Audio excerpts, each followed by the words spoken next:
गेली 30 वर्ष तुम्ही कॉर्पोरेट लॉयर म्हणून काम करतात. याच्या निमित्ताने फॉरेन कोलॅबरेशन्स असतील किंवा बिझनेस एक्सपान्शन असतील, या सगळ्याबद्दल तुम्ही कंपन्यांना कन्सल्ट करत होतात.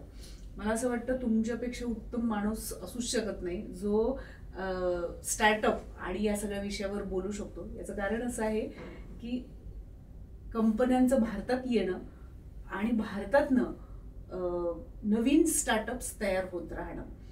भारत असेल किंवा जगभरात स्टार्टअपचं साधारण बूम असल्याचं आपल्याला दिसून येत आहे.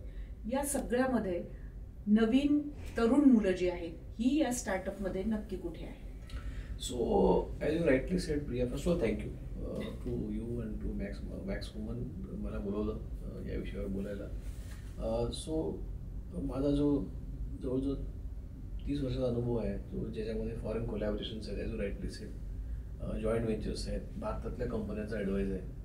सो गेल्या 10 ते 12 वर्षामध्ये स्टार्टअप हा जो कॉन्सेप्ट आहे हा खूप मोठ्या प्रमाणामध्ये आपल्या उदयाला आलेला दिसतोय.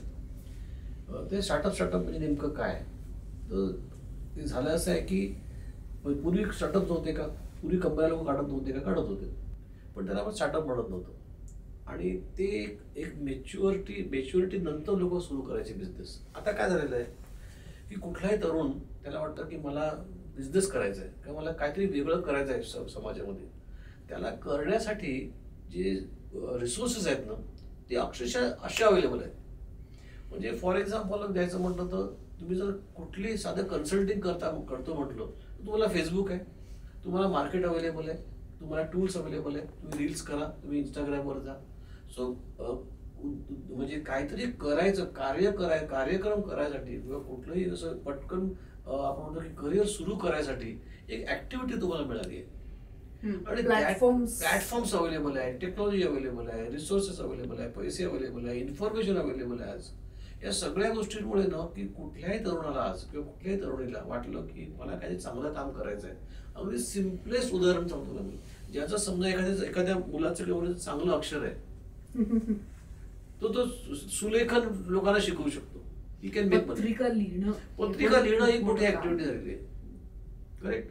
सो सिम्पलेस्ट ऍक्टिव्हिटीला कमर्शियल स्वरूप देता येणं, the capability to commercialise your small activities आणि त्याला रेडी मार्केट अवेलेबल असणं किंवा मार्केट आज उपलब्ध असणं, कुणाच्याही तुला गरज नाही, कशाचीही गरज नाही. अगदी आपण कितीतरी युट्यूबवर बघतो असे साधे इंटरव्ह्यूज आहेत, पॉडकास्ट आहेत, त्याच्यावरती किती लोक पैसे कमवत आहेत.